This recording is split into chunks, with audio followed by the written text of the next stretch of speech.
विशिष्ट शिक्षकों की सैलरी फिक्सेशन पर संकट, सीएम से बढ़ी उम्मीद। कब तक होगी फिक्सेशन? टीआरई 3 सैलरी में तेजी। वेतन खाता समझौता, कर्मियों को मिलेगा बीमा और लोन पर लाभ। विद्या समीक्षा पोर्टल पर स्कूलों के आंकड़े होंगे अपलोड।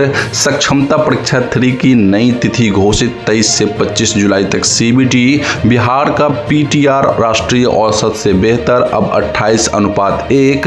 एचएमएचटी पोस्टिंग प्रक्रिया अंतिम चरण में, जल्द स्कूल आवंटन। 6 अगस्त को मृतक आश्रितों को मिलेंगे नियुक्ति पत्र। शिकायत समाधान के लिए विभाग ने जारी किए टोल फ्री नंबर।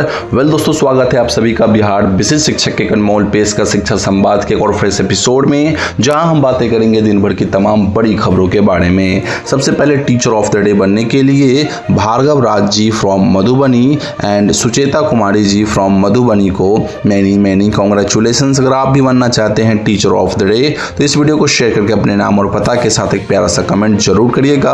खबरों की सिलसिला स्टार्ट करें तो पहली बड़ी खबर, बिहार विद्यालय परीक्षा समिति ने सक्षमता परीक्षा तृतीय 2025 की नई तिथि घोषित कर दी है। यह परीक्षा 23 से 25 जुलाई तक कंप्यूटर आधारित टेस्ट यानी सीबीटी के रूप में 2 पालियों में आयोजित होगी, जिसमें 30,221 शिक्षक अभ्यर्थी शामिल होंगे। परीक्षा की अवधि 2.5 घंटे की होगी और न्यूनतम उत्तीर्णांक सामान्य वर्ग के लिए 40% तथा पिछड़े वर्ग के लिए 36.5% निर्धारित है। चतुर्थ और पंचम चरण के लिए ऑनलाइन आवेदन 12 जुलाई से शुरू होंगे। तृतीय चरण में फेल अभ्यर्थियों को चतुर्थ और पंचम चरण के लिए पुनः आवेदन करना नहीं होगा, केवल शुल्क देना होगा। वहीं पिछले 3 वर्षों में 3 लाख से अधिक शिक्षकों की नियुक्ति से बिहार में छात्र शिक्षक अनुपात बेहतर होकर अब 28:1 हो गया है, जो राष्ट्रीय औसत जो कि प्राथमिक के लिए 40:1 और उच्च कक्षा के लिए 30:1 से बेहतर है। एनईपी रिपोर्ट के अनुसार कक्षा 1 से 12 में यह औसत 28 है। बीपीएससी से बहाल 1,20,000 शिक्षकों और कुल संख्या 6,60,000 होने से यह सुधार संभव हुआ है। वर्ष 2015-16 में यह अनुपात 89 था, जो अब घटकर 28 हो गया है। वहीं साथियों, बिहार के सरकारी स्कूलों में मृतक आश्रितों की अनुकंपा के आधार पर लिपिक और परिचारी के 2000 पदों पर नियुक्ति की जाएगी। इसके लिए आवेदन 6 से 16 जुलाई तक लिए जाएंगे।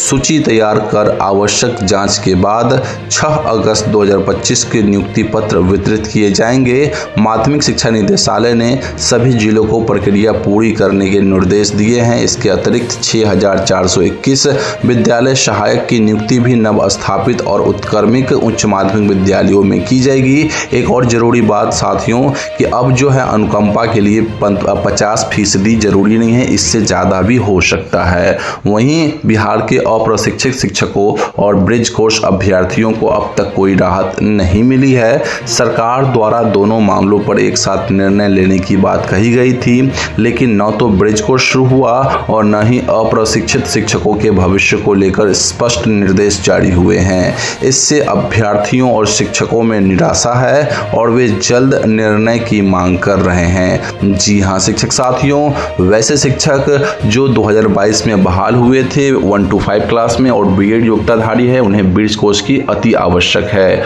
वहीं साथियों, शिक्षा विभाग ने शिक्षक, छात्रों और आम नागरिकों की समस्याओं के त्वरित समाधान के लिए 2 टोल फ्री नंबर जारी किए हैं, जिसमें से एक है 14417 और दूसरा है 1800345417।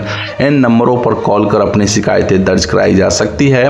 विभाग ने शिकायतों को 6 श्रेणियों में वर्गीकृत किया है, जिसमें विद्यालय, शिक्षक, छात्र छात्राएं, वेंडर, आपूर्तिकर्ता, कॉलेज, विश्वविद्यालय और अवैध वसूली से संबंधित मामले शामिल है। शिक्षकों को अपनी शिकायतें ई शिक्षा कोष पोर्टल के ग्रीवांस मॉड्यूल में अपने लॉगिन आईडी से दर्ज करनी होगी।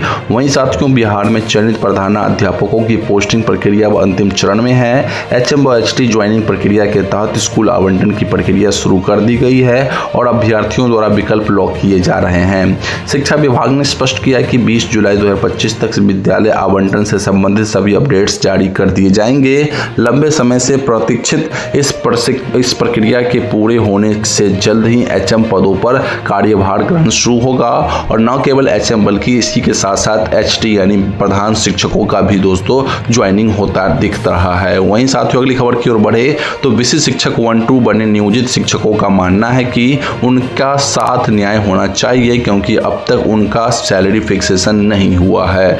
इससे उनकी आर्थिक स्थिति बिगड़ गई है। लगभग 8,000 रुपए का एरिया लंबित हो गया है प्रतिमाह। शिक्षक उम्मीद कर रहे हैं कि मुख्यमंत्री नीतीश कुमार कैबिनेट बैठक में इस मुद्दे को लेकर कोई बड़ी घोषणा करेंगे, जिससे 1-2 सप्ताह के भीतर फिक्सेशन की प्रक्रिया शुरू हो सके। शिक्षक संगठनों की नजर अब सरकार की अगली कार्रवाई पर टिकी है। अब देखना होगा माननीय मुख्यमंत्री श्री नीतीश कुमार कैबिनेट बैठक के बाद क्या आप कुछ बड़ी घोषणा करते हैं या फिर नहीं। खैर साथियों, अगली खबर की ओर बढ़े तो TRE 3 शिक्षकों की सैलरी प्रक्रिया को निर्देश मिलने के बाद गति मिली है। फिलहाल पैन नंबर और प्राण जनरेशन का कार्य जारी है। अनुपस्थिति विवरणी अभी तक नहीं मांगी गई है, लेकिन 15 से 20 जुलाई तक वेतन भुगतान से जुड़े नए निर्देश आ सकते हैं। वहीं साथियों, BC शिक्षक लगातार पुराने वेतन पर काम कर रहे हैं और फिक्सेशन की मांग तेजी होती जा रही है। शिक्षकों का कहना है कि आर्थिक स्थिति डगमगा रही है, इसीलिए जल्द नया वेतनमान लागू किया जाना चाहिए। जी हां शिक्षक साथियों, इसी के साथ अगली खबर की ओर रुख करेंगे तो अगली बड़ी अपडेट्स। कल उप मुख्यमंत्री सम्राट चौधरी की अध्यक्षता में बिहार सरकार ने 9 राष्ट्रीयकृत बैंकों के साथ वेतन खातों को लेकर समझौता ज्ञापन पर हस्ताक्षर किए। अब राज्य के स्थायी और संविदा कर्मी, मंत्री, विधायक और विधान पार्षद अपनी पसंद के बैंक में खाता खोल सकेंगे। समझौते के तहत 1 करोड़ तक का दुर्घटना बीमा, 5 लाख तक का पारिवारिक स्वास्थ्य बीमा, लोन पर ब्याज और प्रोसेसिंग फीस में छूट, 1 लाख तक की ATM निकासी सीमा, ओवरड्राफ्ट और फ्री फंड ट्रांसफर जैसी कई सुविधाएं मिलेगी। जी हां शिक्षक साथियों, ये अपडेट्स कल ही निकल के आई है, जो कि मैंने आपको अपडेट बता दी। अगली खबर की ओर रुख करेंगे तो बिहार के सरकारी स्कूलों में नामांकन, ड्रॉप आउट, उपस्थिति, किताबों की आपूर्ति और मिड डे मील जैसी गतिविधियों की निगरानी अब विद्या समीक्षा केंद्र पोर्टल के माध्यम से की जाएगी। अगस्त से सभी स्कूलों के UDIS कोड के साथ आंकड़े अपलोड किए जाएंगे। पोर्टल में AI और डेटा इंटेलिजेंस का उपयोग कर संदेहास्पद आंकड़ों की जांच होगी। बिहार शिक्षा परियोजना परिषद इसकी सतत निगरानी करेगी और सभी जिलों को जल्द निर्देश दिए जाएंगे। जी हां शिक्षक साथियों, अगस्त से विद्या समीक्षा पोर्टल पर स्कूल के आंकड़े होंगे। तो दोस्तों, ये थी दिन भर की सभी बड़ी खबरें जो कि मैंने आपको प्रोवाइड कर दी। अन्य सभी खबरों के लिए बिहार BC शिक्षक के ऑफिशियल WhatsApp चैनल से अभी जुड़ना मत भूलिए। लिंक मैं वीडियो के डिस्क्रिप्शन बॉक्स में डाल दूंगा। आपसे पहले कई हजार शिक्षक वहां पे जुड़ के सभी खबरों को पहले पा ले रहे हैं, आप सिर्फ पीछे रह जाना। तो चलिए जाइए और लिंक से हमारे WhatsApp चैनल को ज्वाइन कर लीजिए। बाकी प्रतिदिन सुबह दिन भर की सभी बड़ी खबरों के साथ मैं इसी चैनल पर शिक्षा संवाद नामक एक वीडियो बनाता हूं, जिसमें आपको दिन भर की सभी खबरें प्रोवाइड कर देता हूं। तो अभी कभी इस चैनल को सब्सक्राइब करके बेल आइकन प्रेस कर लीजिए। साथ ही साथ मोटिवेशन के लिए वीडियो को लाइक करके और अपने शिक्षक संबंधित सभी ग्रुप्स में और अपने शिक्षक साथियों के पास इस वीडियो को जरूर पहुंचाइए, ठीक है ना, शेयर करके। बाकी मिलते हैं अगली वीडियो में। जय हिंद।